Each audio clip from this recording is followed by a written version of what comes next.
ప్రేక్షకులందరికీ నమస్తే. బెంగాల్లో భారతీయ జనతా పార్టీ గెలిచిన తర్వాత చాలా మందికి బాధ అవుతుందంట.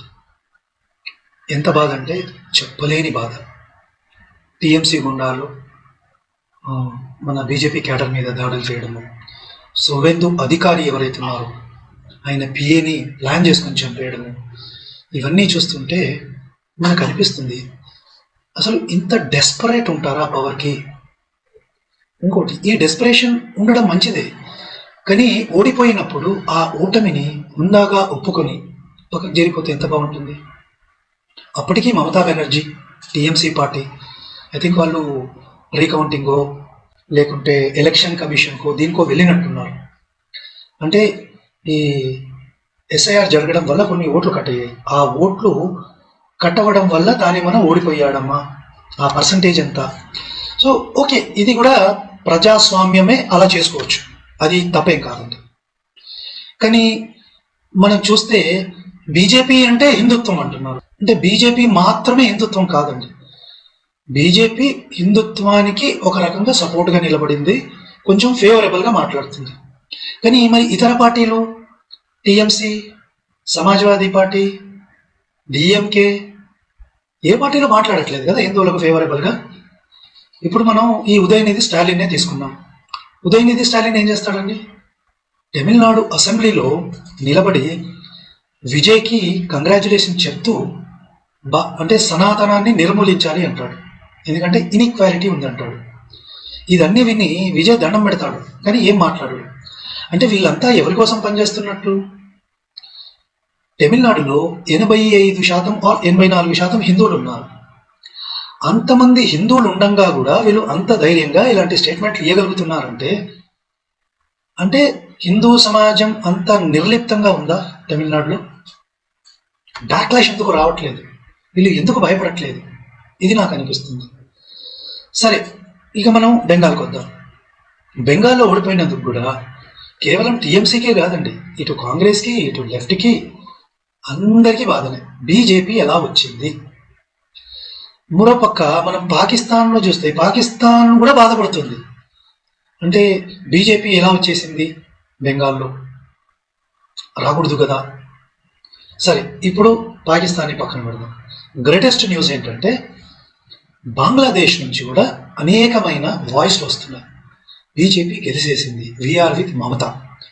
అంటే బంగ్లాదేశ్లో ఉన్న కొందరు జిహాదీలు, పొలిటికల్ లీడర్లు, మతతత్వ పార్టీలు, టెర్రరిస్ట్ ఆర్గనైజేషన్స్, ఇవన్నీ కూడా వచ్చి మమతా బెనర్జీకి మద్దతుగా నిలబడుతున్నాయి. మరి ఎందుకు నిలబడుతున్నాయి అంటే, ఒక పక్క కాంగ్రెసు, కమ్యూనిస్టులు, పాకిస్తాన్, ఇవన్నీ కూడా మమతా కోసం నిలబడుతున్నాయి. బట్ సంహౌ బీజేపీ గెలవడం ఏదైతే ఉందో ఇది చాలా మందికి ఎందుకు నచ్చట్లేదు? ఇది ఒక క్వశ్చన్ మనం వేసుకోవాలి. అంటే వీళ్ళ అందరి ఎజెండా ఏదైతే ఉందో ఇదంతా కామన్ ఎజెండానేనా? అంటే బెంగాల్లో హిందువులని టోటల్గా అణిచేసి, లేదంటే వాళ్ళని అంతా క్రమంగా కన్వర్ట్ చేసేసి ఇస్లామిక రాజ్యంగా మార్చేసి, లేదో ఏదో విధంగా బెంగాల్ని ఆ బంగ్లాదేశ్లో కలిపేసేయాలి అని ఈ పార్టీలు ఏమని అనుకుంటున్నాయా? నాకు తెలియదు. ఇన్ఫ్యాక్ట్ మనం కొన్ని పొలిటికల్ పార్టీలు చూస్తే, ముఖ్యంగా కాశ్మీర్లో ఉన్న పొలిటికల్ పార్టీలు చూస్తే, వాళ్ళు ఇప్పటికీ పాకిస్తాన్తో మనం చర్చలు చేయాలి, మాట్లాడాలి. ఎవరితో మాట్లాడతాం? టెర్రరిస్టులతో మాట్లాడతామా? హఫీజ్ సయీద్తో మాట్లాడతామా? ఎవరితో మాట్లాడతాం? సో టెర్రరిజాన్ని నార్మలైజ్ చేస్తారు, కానీ బీజేపీని తిడతారు, ఆర్ఎస్ఎస్ని తిడతారు. అంటే ఈ లాజిక్ మనకు అర్థం కాదు. టెర్రరిస్టులు వీళ్ళకి మంచోళ్ళు, కానీ ఆర్ఎస్ఎస్ చెడ్డది, బీజేపీ చెడ్డది.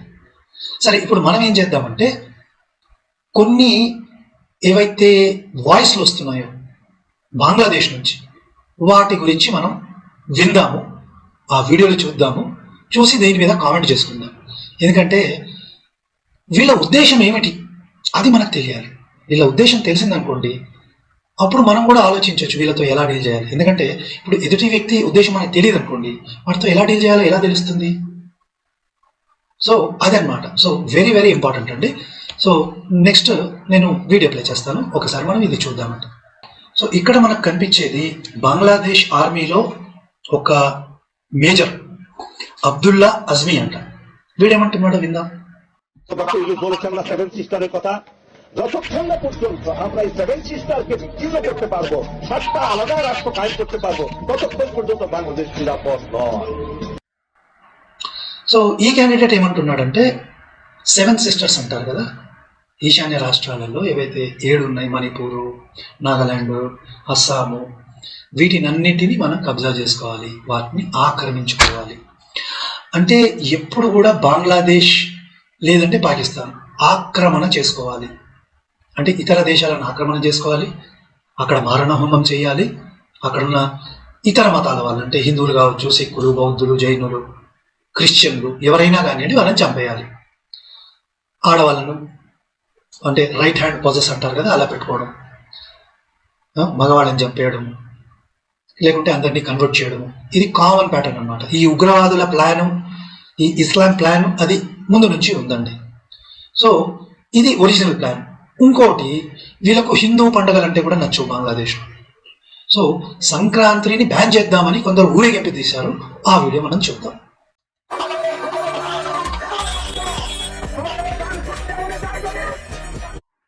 సో ఇక్కడ సంక్రాంతి ఏదైతే బంగ్లాదేశ్లో ఉన్న హిందువులు జరుపుకుంటారో దాన్ని మీరు జరుపుకోవద్దు, జరుపుకుంటే మేము దాడులు చేస్తాం, మిమ్మల్ని చంపుతాం అని వార్నింగ్ ఇస్తున్నారు ఈ జిహాదీ మూకలు. సో ఇది ఒరిజినల్గా బంగ్లాదేశ్ కానివ్వండి, పాకిస్తాన్ కానివ్వండి స్టాండర్డ్ ప్యాటర్న్ అండి. ఒక్కసారి ఇస్లాం మెజారిటీ రిలీజన్ అయిపోయి వీళ్ళ బ్రెయిన్లు ఏవైతే హెడ్లో ఉంటాయి కదా అది పోతుందో ఇక వీడికి ఇదే తప్పించి వేరే ఏ మాటలు వీడికి రావు, వీడికి ఏ ఆలోచనలు కూడా సూట్ కావండి. వీడట్లా ఒక రకంగా టెర్రరిస్ట్ అయిపోతాడు ఆటోమేటిక్గా. సరే, మనం ఇంకో వీడియో చూద్దాం. ఈ వీడియోలో ఏముందో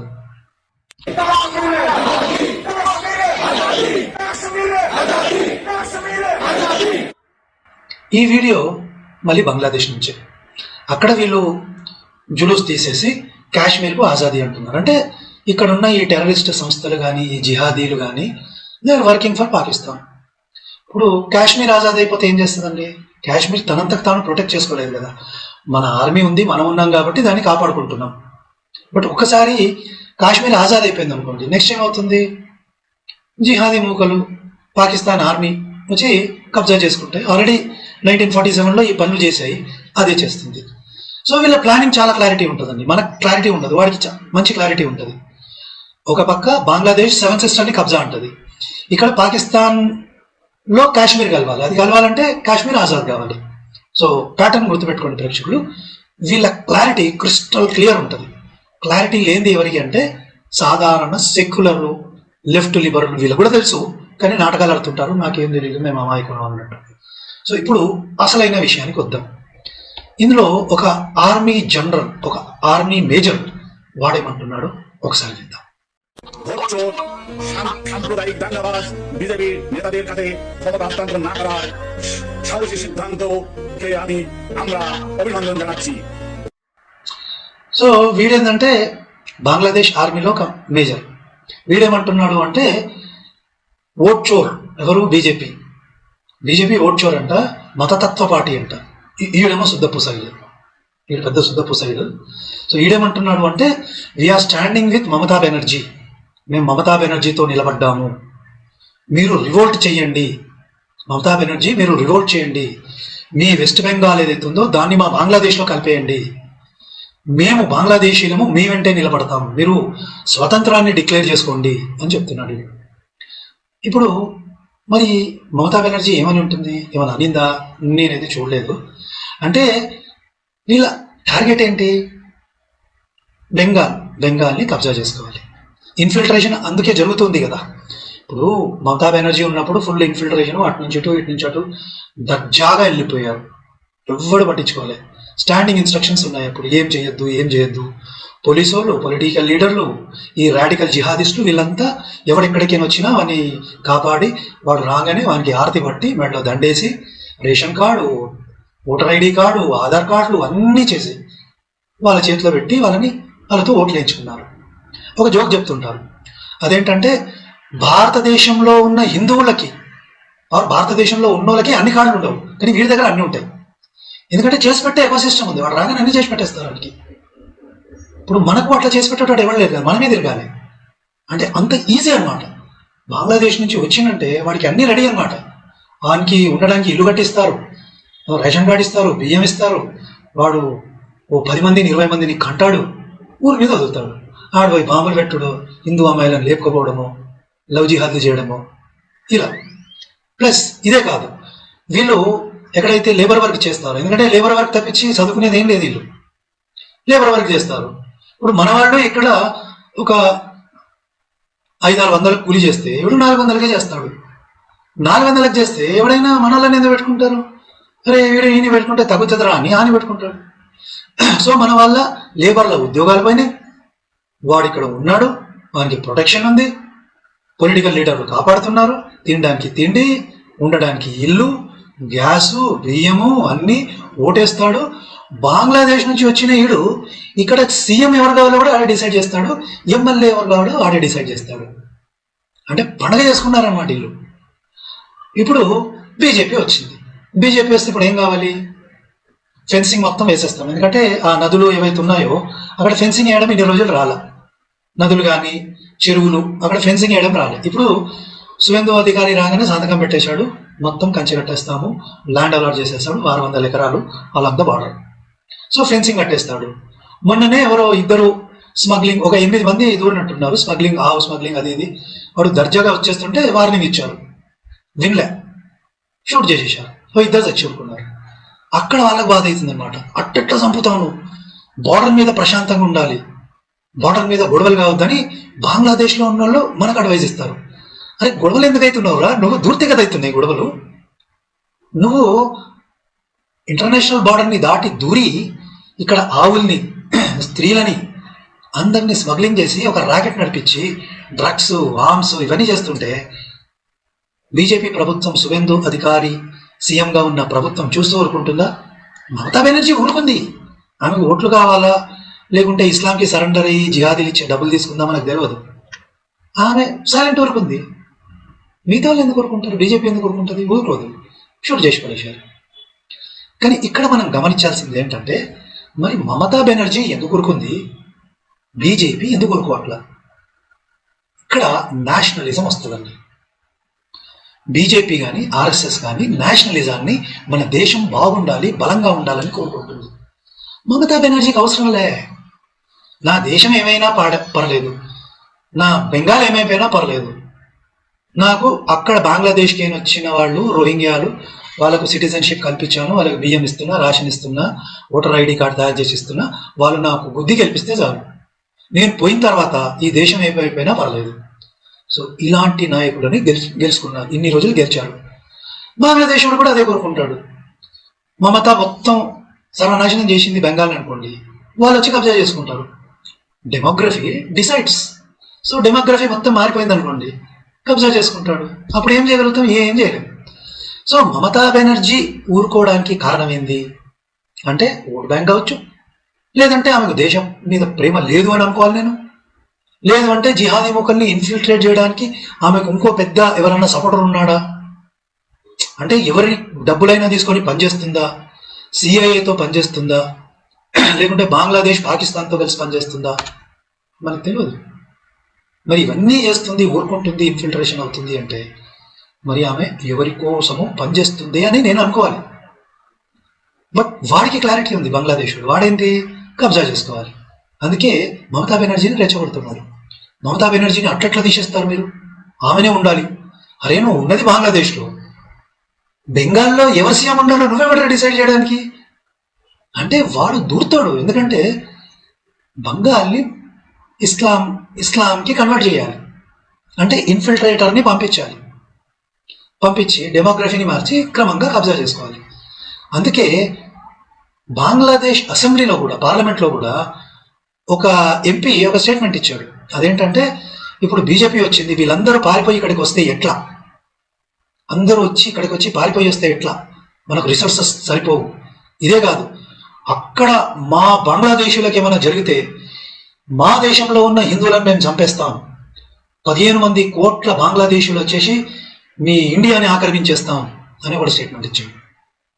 ఇంత ధైర్యంగా ఎలా స్టేట్మెంట్లు ఇవ్వగలుగుతున్నారండి? ఈ స్టేట్మెంట్ని ఖండిస్తూ ఏ కాంగ్రెస్, స్టేట్మెంట్ ఇవ్వాల. ఏ సమాజ్వాది, కాశ్మీర్లో ఉన్న పార్టీలు, డిఎంకేలు ఎవరు చేయలేదు. డిఎంకే ఇన్ఫ్యాక్ట్ హ్యాపీ, బీజేపీ రాలేదని హ్యాపీ, సనాతన నిర్మూలన అని దే ఆర్ వెరీ హ్యాపీ. అంటే 0.5 ఫ్రంట్ అంటారు కదా ప్రేక్షకులు. మన దేశాన్నే నాశనం చేయాలనుకునే కోరుకునే ఒక బ్యాచ్ ఉంది కదా, అది చూడండి ఎలా పనిచేస్తుందో. అది పాకిస్తాన్తో పనిచేస్తుంది, బంగ్లాదేశ్తో కూడా కలిసి పనిచేస్తుంది. మనం ఎలాంటి క్లిష్టమైన పరిస్థితుల్లో ఉన్నామో ఒకసారి గమనించుకోండి ప్రేక్షకులు. ఇంకో లాస్ట్ వీడియో ఉంది, అది కూడా ప్లే చేస్తాను.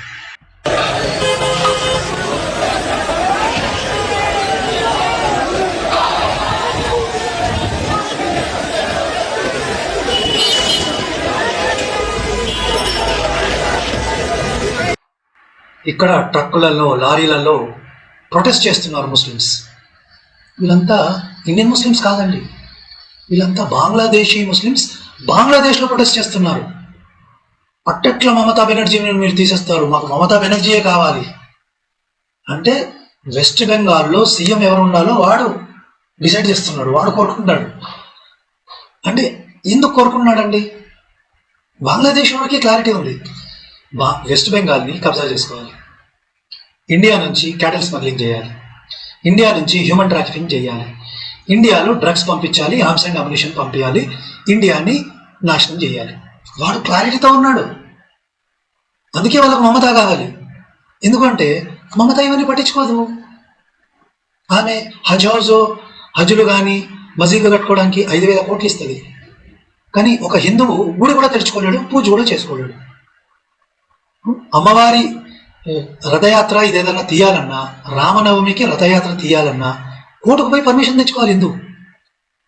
మొన్ననే ఒక గుడి ఓపెన్ అయింది బెంగాల్లో, ఆ గుడిని క్లోజ్ చేసేసింది మమతా బెనర్జీ. కానీ ముస్లిమ్స్ నడి రోడ్డు మీద నమాజులు చేసుకోవచ్చు, హిందువుల మీద పడి చంపవచ్చు, ఏం చేసుకున్నా పర్లేదు. అందుకే వాళ్ళకి మమత కావాలి.